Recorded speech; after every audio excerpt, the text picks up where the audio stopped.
নমস্কাৰ বন্ধু বান্ধৱীসকল, মোৰ অন্য এটা নতুন ভিডিঅ'লৈ সকলোকে পুনৰবাৰ স্বাগতম জনাইছোঁ। আজি এটা নতুন পদ্ধতিৰে বনোৱা এখন ধুনীয়া আঞ্জা লৈ আহিছোঁ। উৰহি আৰু শুকান মাছৰ সৈতে বনোৱা। এতিয়া মই এপোৱামান লৈছোঁ উৰহি আৰু আলু ধুই মেলি এখন কেৰাহীত এনেকৈ বইল কৰিম গোটেইখিনি। এতিয়া আলু আৰু উৰহিখিনি দি লৈছোঁ, তাতে দিছোঁ অলপ নিমখ। যিকোনো বইল কৰিলে চব্জি অকণমান নিমখ দিলে সোনকালে সিজে। আৰু লগতে দিছোঁ বিলাহী এটা। এতিয়া আহক আমি মছলাখিনি তৈয়াৰ কৰি লওঁ। এইফালে লৈছোঁ মই ধনিয়া, বগা সৰিয়হ, জিৰা, জালুক আৰু গৰম মছলা দিছোঁ। তাতে দিছোঁ শুকান জলকীয়া কেইটামান, আদা ৰচুন পিচি লোৱাৰ পাছত এতিয়া এইফালে লৈছোঁ শুকান মাছ, তিয়াই লৈছোঁ গৰম পানীত।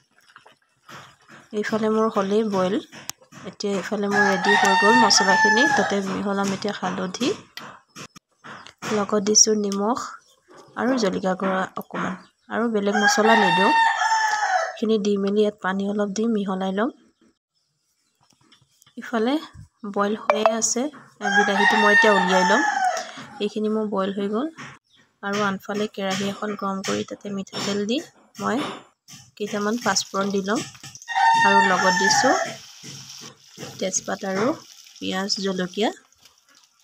এইখিনি অলপ ৰঙা হোৱাৰ পাছতে ইয়াত দি ল'ম শুকান মাছখিনি, অকণমান ভাজি ল'ম যাতে কেঁচা গোন্ধটো যায়। আৰু লগত দিছোঁ বিলাহী।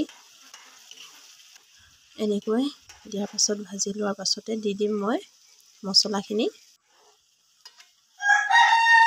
মছলাখিনি দিয়াৰ পাছতে এতিয়া ভালদৰে ভাজি ল'ম যাতে ইয়াৰ পৰা তেলখিনি বাহিৰ হৈ ওলাই নহালৈকে। এতিয়া দেখিছেনে তেলখিনি বাহিৰ হৈ লোৱাৰ পাছত মই এতিয়া ইয়াতে চব্জিখিনি দি দিম বইল কৰি থোৱা। আৰু এইখিনি মিক্স কৰি ল'ম এনেদৰে। এইখিনি মিক্স কৰি লোৱা পাছত এনেদৰে ভাজি থ'ম অলপ। বইলত গোটেইখিনি সিজিয়ে গৈছে, সেইবাবে বেছি নিসিজাওঁ। মছলাখিনি মিক্স নোহোৱালৈকে অলপ সিজাম। এয়া দেখিছেনে কি কালাৰ ওলাইছে। এতিয়া ইয়াতে মই অলপ পানী দিছোঁ কাৰণ লাগি ধৰিছে। অলপ দি সিজাই ল'ম। তাৰপাছত আৰু অলপ পানী দি মই এতিয়া উতল আহিবলৈ দিম। এতিয়া উতলি থকালৈকে মই আহক ধনিয়া ছিঙি লওঁ বাৰীৰ পৰা। এয়া মই ধনিয়া ছিঙি মেলি আনি ধুই ল'লোঁ। এতিয়া ইয়াৰ ওপৰত দিছোঁ মই নগা ধনিয়া আৰু বাৰীৰ পৰা ছিঙি অনা ধনিয়াও লগতে দি দিছোঁ, তেতিয়া খাবলৈ ভাল হয় দুটা দিলে। এয়া হৈছে আৰু বেছি দেৰি নাই, ধনিয়া দিলোঁ যিহেতু। আপোনালোকে কেতিয়াবা এনেদৰে খাইছেনে? যদি খাই পোৱা নাই এনেকৈ বনাই এদিন খাই চাব। মই পিছে আজি প্ৰথম বনাইছোঁ, কাকো চাই কপি কৰি বনোৱা নাই, নিজৰ ইচ্ছামতে বনাইছোঁ। এয়া দেখিছেনে কি ধুনীয়া উতল আহিছে। এনেকৈ বনাই খাই চাব পাৰিব আপোনালোকে। ভিডিঅ'বোৰ চাই ভাল পালে লাইক, কমেণ্ট আৰু শ্বেয়াৰ কৰিবলৈ নাপাহৰিব। আৰু পেজটো ফ'ল' কৰি দিব ফ'ল' নকৰাসকলে।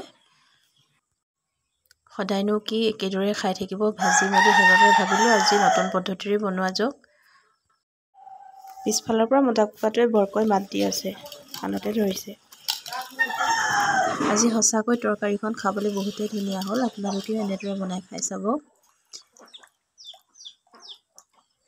অধিক আগ্ৰহেৰে ভিডিঅ'টি চোৱাৰ বাবে সকলোকে অশেষ ধন্যবাদ জনাইছোঁ।